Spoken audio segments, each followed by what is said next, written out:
que fazer o evangelho no lar é trazer a presença do Mestre para o nosso lar. Para iniciar, vamos começar com a prece, não é, meus irmãos? Então, vamos fechando os nossos olhos, elevando os nossos pensamentos a Jesus e pedirmos, não é? Graças a Deus.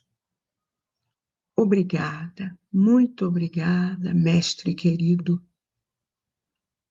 por serdes tão benevolentes para conosco e por estardes o tempo inteiro semeando em nossos corações os seus ensinamentos, através das inspirações que nos chegam, dos estudos do seu evangelho abençoado de amor, que lava a nossa alma, fortalece-nos, nos traz aquela energia que tanto necessitamos para a caminhada na vida, firmes, determinados e com muita fé.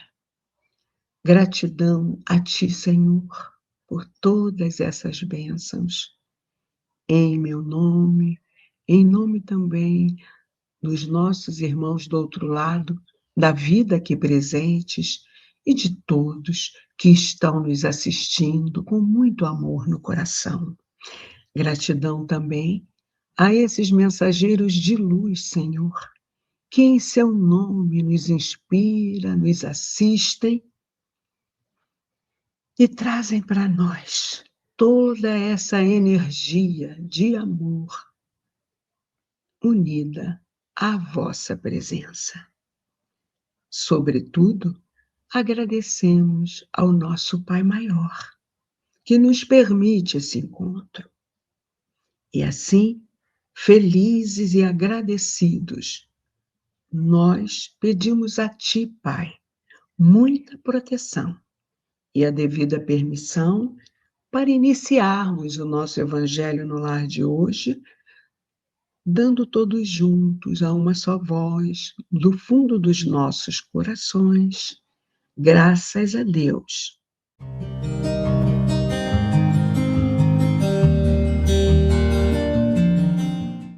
Agora, vou passar a palavra para a nossa querida Vânia, que vai dar início ao estudo de hoje.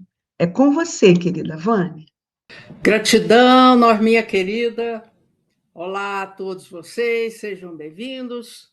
Hoje, no item 7, com o título Utilidade Providencial da Riqueza, Provas da Riqueza e da Miséria. Uau! Esse título vai mexer conosco, aqueles que dizem assim, se eu ganhasse na loteria, na Mega Sena, eu ia fazer isso e mais aquilo e mais aquilo.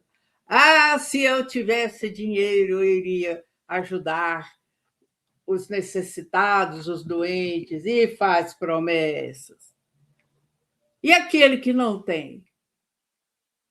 Eu sou um esquecido de Deus.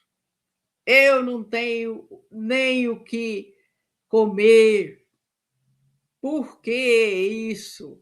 Essa desigualdade? Vamos ouvir? Item 7.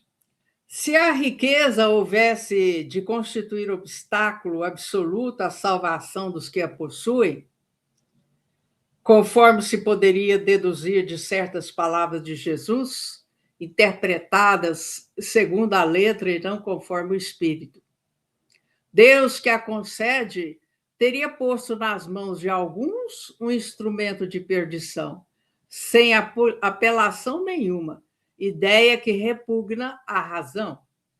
Sem dúvida, a riqueza é uma prova muito arriscada, mais perigosa do que a miséria, em virtude dos arrastamentos a que dá causa, pelas tentações que gera e pela fascinação que exerce. É o supremo excitante do orgulho, do egoísmo e da vida sensual. É o laço mais poderoso que prende o homem à terra e lhe desvia do céu o pensamento. Produz tal vertigem que muitas vezes aquele que passa da miséria à riqueza esquece depressa a sua primeira condição. Os que com ele a partilharam, os que o ajudaram, e faz-se insensível, egoísta e vão. Mas, pelo fato de a riqueza tornar difícil a jornada, não significa que a torne impossível e não possa vir a ser um meio de salvação nas mãos daquele que sabe servir-se dela, como certos venenos podem restituir a saúde se empregados a propósito com discernimento. Nós vamos fazer uma pausa aqui em nossa leitura para que nós não percamos aspectos muito importantes para a nossa reflexão acerca desse tema. Por quê? Muitos acham que a riqueza é uma oportunidade que muitos querem, mas aí Kardec coloca: se ela houvesse de constituir, de ser um obstáculo para a salvação dos que a possuem, né, nós estaríamos interpretando as palavras de Jesus conforme a letra e não conforme o espírito, isto é, conforme o sentido exato das palavras, porque a qual salvação Jesus se refere? A salvação do espírito. E como essa salvação se dá? Quando o espírito coloca em prática os mandamentos. Amar a Deus sobre todas as coisas e ao próximo como a si mesmo. E aí, esse trecho se desenvolve, né, levando-nos à reflexão de que será que Deus estaria enganado porque colocou nas mãos de alguns esse instrumento de perdição, sem que a criatura pudesse fazer nenhum apelo? Essa ideia contraria a razão, repugna. Né? Por quê? Porque isso é contrário a Deus, que Deus é amor, Deus é misericórdia. Então, por que Deus iria colocar em alguns o instrumento da perdição? Ai, Vânia, mas perdição por quê? A riqueza é uma coisa tão boa, tão maravilhosa. A riqueza permite a criatura, né, ter uma vida boa, com conforto, com as condições mais amplas, né, para que ela se sinta bem, que ela viaje, que ela passeie, que ela tenha tudo que ela desejar. Mas o texto alerta: sem dúvida, a riqueza é uma prova muito arriscada e perigosa. Por quê? Em virtude dos efeitos que dela emanam. Então, o que o texto coloca? As tentações que ela gera, que ela cria, a fascinação que a riqueza exerce sobre as pessoas, né? Então, a pessoa, ela tem uma vontade, tem um sonho, tem um desejo, e ali aquela fortuna material de que ela dispõe consegue realizar todos os seus desejos, todos os seus anseios, as suas vontades. Ora aí o perigo, por quê? É o supremo excitante do orgulho, do egoísmo e da vida sensual. O que quer dizer essa vida sensual? É a vida dos prazeres dos sentidos físicos. Aquilo que você olha, aquilo que você sente o odor, o cheiro, aquilo que você ouve, aquilo que você sente o sabor e a sensação tátil, que é através da pele que tem em todo o corpo. E aí você pergunta, mas como assim? Porque a criatura deixa-se aprisionar pelas coisas materiais e ela passa a pensar somente nisso. E quando ela consegue um determinado objetivo, a sua vida cai num tédio, numa monotonia, que ele passa a reclamar, a criatura passa a reclamar. E aí, então, o que acontece? Aí ela quer outra coisa. E cada vez mais a sua ambição vai exigindo coisas mais caras, mais difíceis, né? E essa riqueza é o laço mais poderoso que prende o homem à terra e desvia o pensamento do céu. Por quê? Porque as armadilhas, a atração é de tal maneira envolvente que a criatura se esquece de pensar nas coisas do céu, nos valores morais e espirituais. E aí é que a criatura arrasta, traz para si mesma uma série de infortúnios. Olha lá, no próprio texto está escrito: ela produz tal vertigem que muitas vezes a criatura que passa da miséria para a riqueza, ela esquece depressa tudo que ela passou na miséria. Quem ajudou, como ela viveu, né? E a criatura se torna o quê? Insensível, egoísta e vã. Vã, o que é? É aquela criatura que só se preocupa com as coisas superficiais, com as coisas banais, fúteis.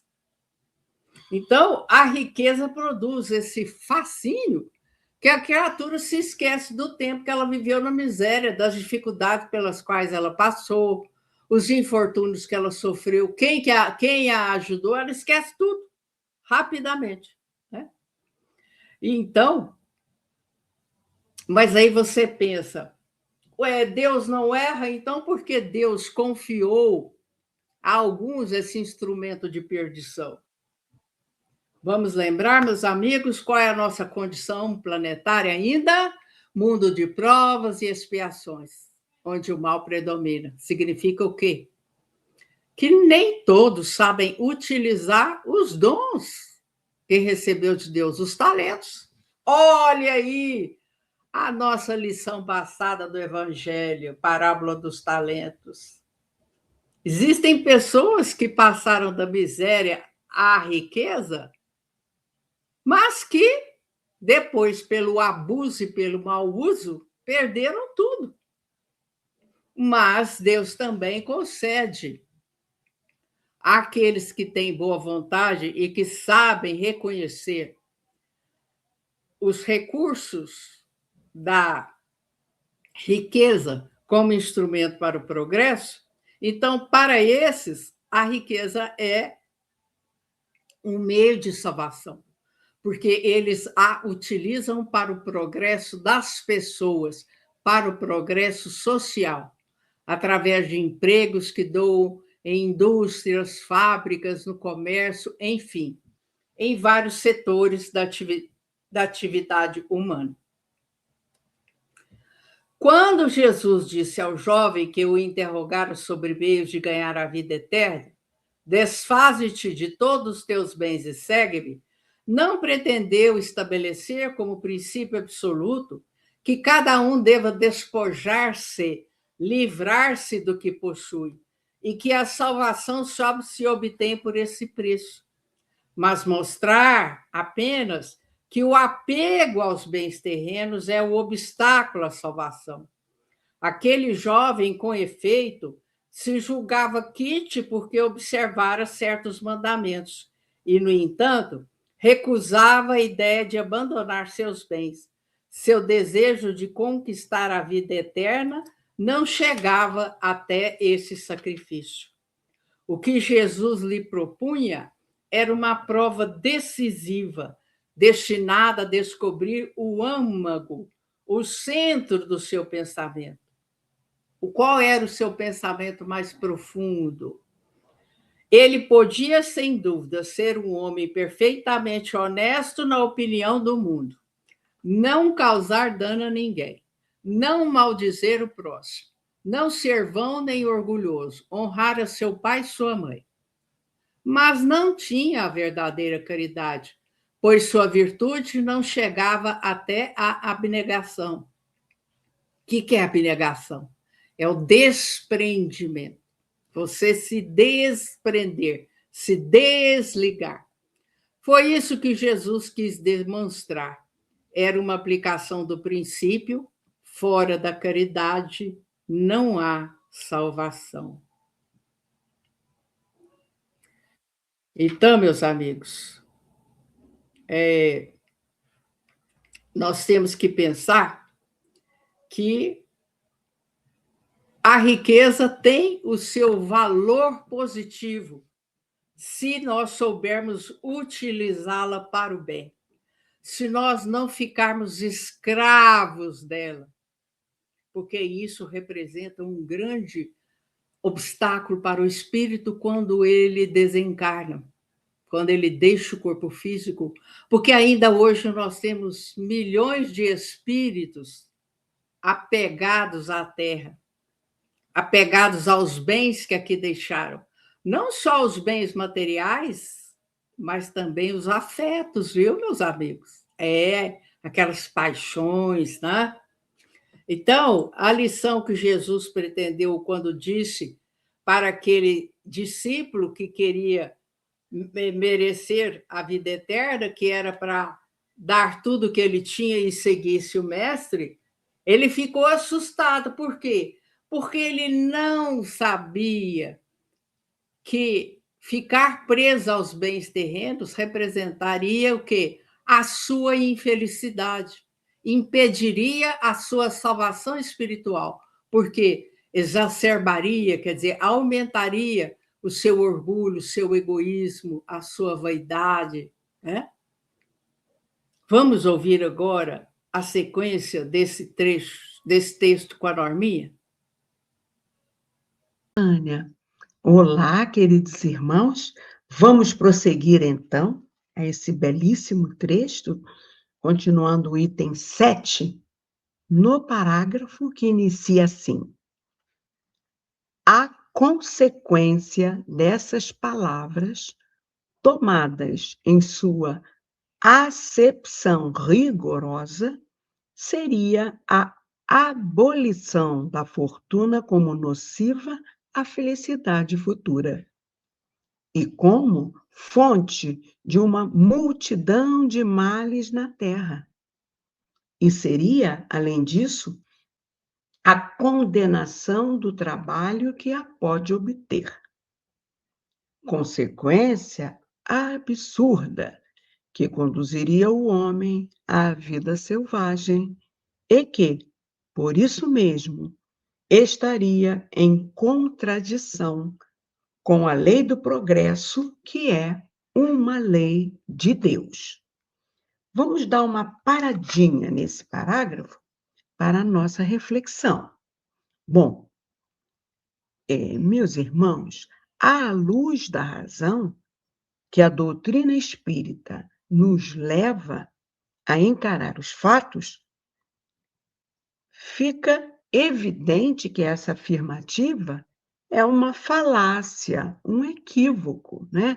Que a abolição da fortuna, por ser nociva à felicidade futura e como uma fonte de multidão de males na terra. Não se pode, né, abolir a fortuna. E por quê? Aí a doutrina espírita também vai nos esclarecer.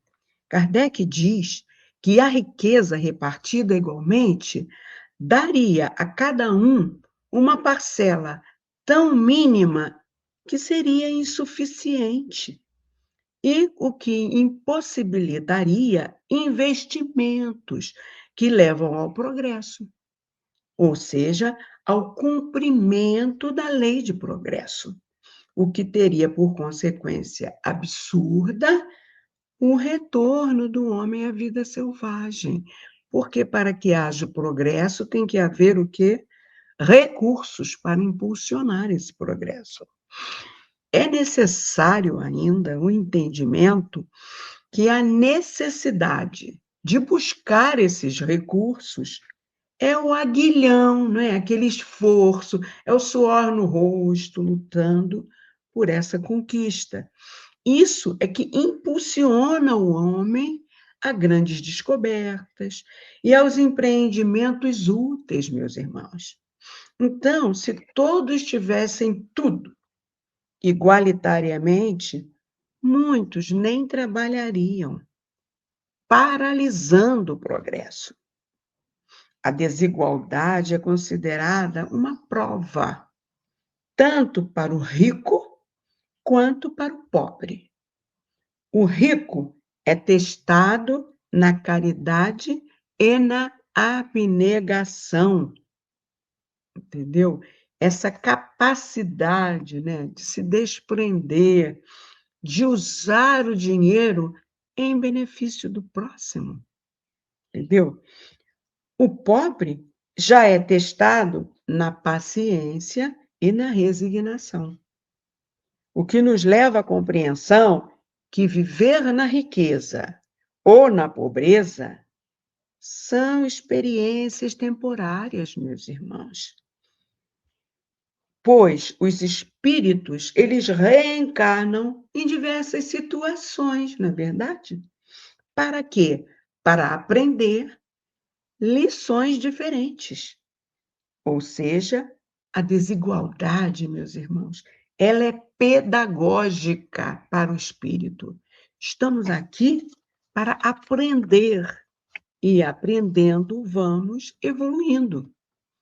Assim, passamos a entender que o espiritismo, meus irmãos, não condena a riqueza, mas o que ele condena, isso sim, é o mau uso que dela fizermos. Vamos avançar para o próximo parágrafo? Diz assim: se a riqueza é a fonte de muitos males, se ela excita tanto as mais paixões, se provoca mesmo tantos crimes, é preciso tomar-se não à coisa, mas ao homem que dela abusa, como abusa de todos os dons de Deus. Pelo abuso, ele torna pernicioso o que lhe poderia ser mais útil. É a consequência do estado de inferioridade do mundo terrestre. Como a Vânia bem lembrou, estamos num plano de provas e expiações, né, meus irmãos? E aí continua o texto. Se a riqueza não devesse produzir senão o mal, Deus não a teria colocado sobre a terra. Cabe ao homem dela extrair o bem. Se ela não é um elemento direto do progresso moral, é, sem contradita, um poderoso elemento do progresso intelectual. Vamos parar agora para refletirmos nesse trecho. Então, agora o nosso entendimento é ampliado no sentido que a desigualdade na distribuição da riqueza não é uma injustiça divina, não é verdade? Mas um reflexo da evolução humana, das escolhas individuais, ou seja, do exercício do nosso livre-arbítrio e das necessidades de aprendizado do espírito. O nosso Pai, ele deixa gravadas suas leis em nossa consciência. Se nós exacerbamos na utilização da riqueza que nos foi permitido ter, nos desviando pelos caminhos perniciosos, né, das mais paixões terrenas, nós teremos o quê? Consequências dos atos que praticamos. Por quê? A cada um é dado segundo as suas obras. Então, quando, por exemplo, um indivíduo nasce numa família abastada, não é? Ele coloca tudo a perder, porque ele consegue tudo tão fácil. É o que o evangelho diz, que é uma prova muito difícil. Esse que nasceu na abastança não passou pelo aguilhão para conquistar aquilo que desfruta, entendeu? Então, ele vai buscar saciedade em coisas que acabam o comprometendo sucessivamente. E muitos que conquistam essa riqueza também com o próprio esforço, se perdem por esse caminho, se fascinam por essas tentações desse mundo de provas e expiações e acabam ficando na penúria devido a esses descaminhos pelas drogas, pelos jogos de azar, não é? Apostas frequentes. Então, empregando a riqueza para essa saciedade fútil, não direcionando-a para o trabalho ou investindo em projetos, né, que daria avanço científico para a educação, para a saúde, para a segurança. Então, desvirtuou totalmente a oportunidade que teve de bem aplicar esses recursos.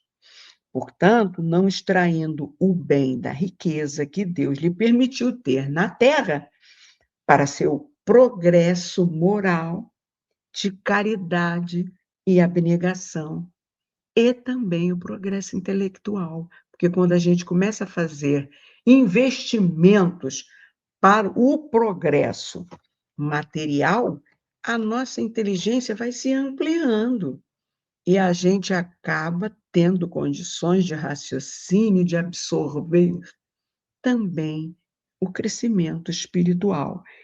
Em tudo, meus irmãos, há sabedoria divina, aí incluída a desigualdade da riqueza necessária ao aprimoramento do planeta, através do cumprimento da lei de trabalho e, consequentemente, impulsionando o progresso material do globo.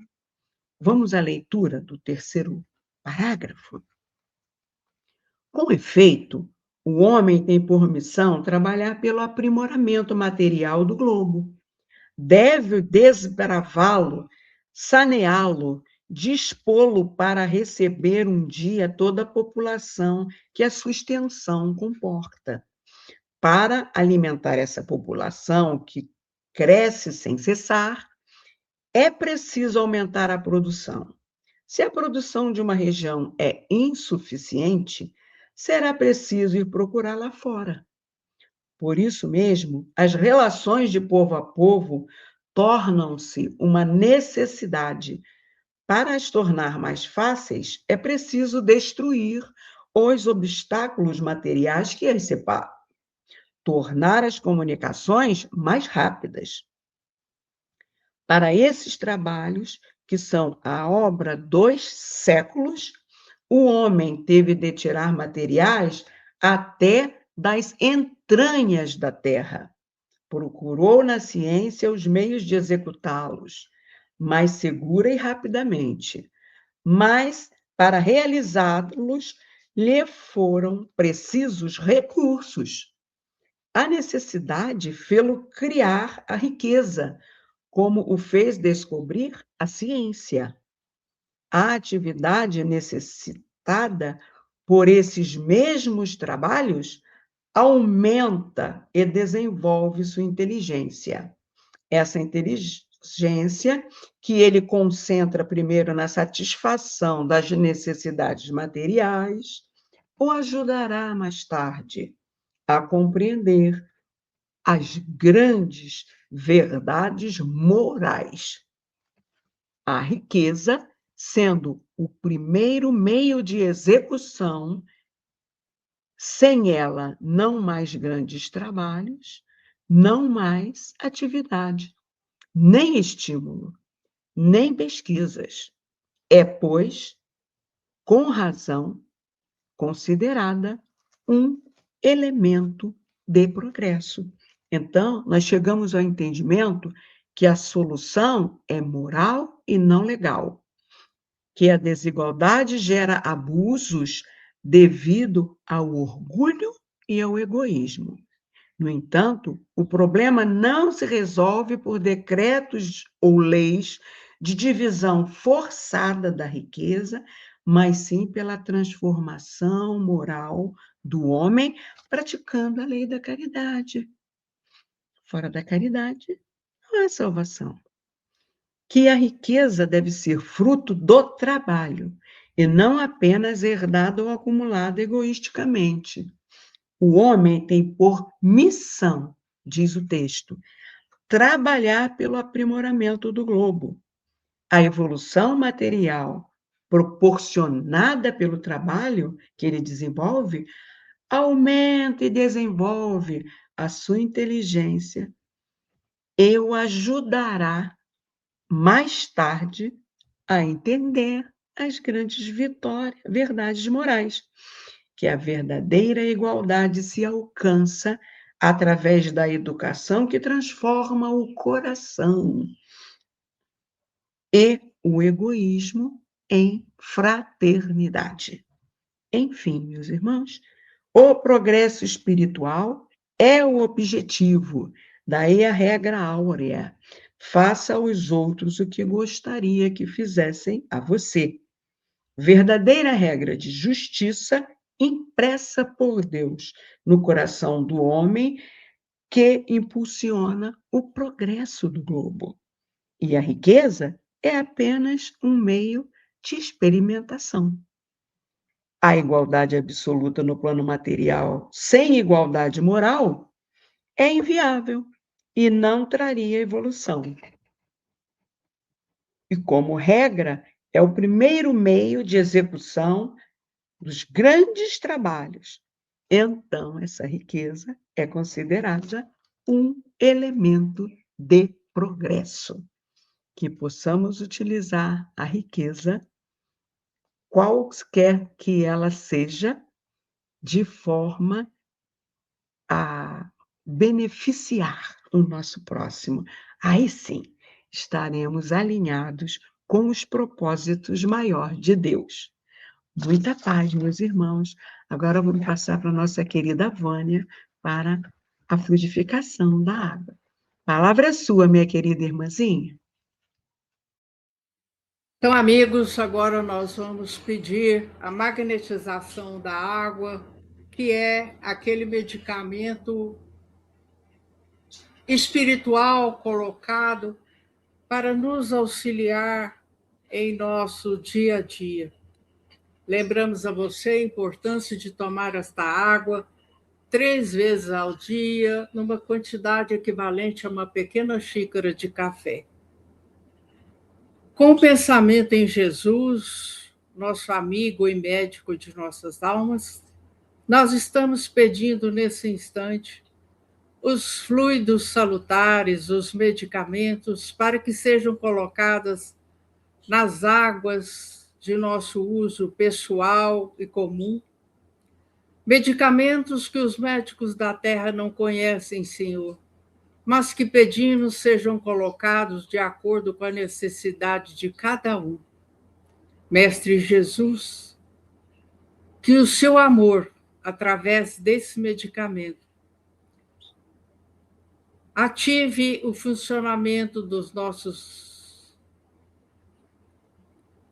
corpos físico, mental, espiritual e emocional.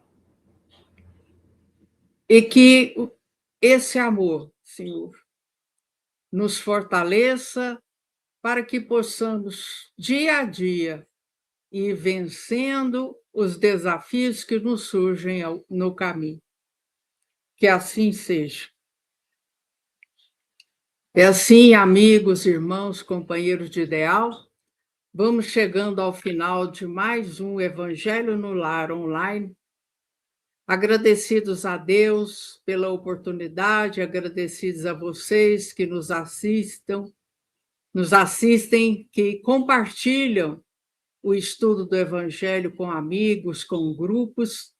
a fim de que os nossos lares sejam todos envolvidos por essas doces vibrações de paz, de luz, no momento em que muitas famílias atravessam momentos dolorosos.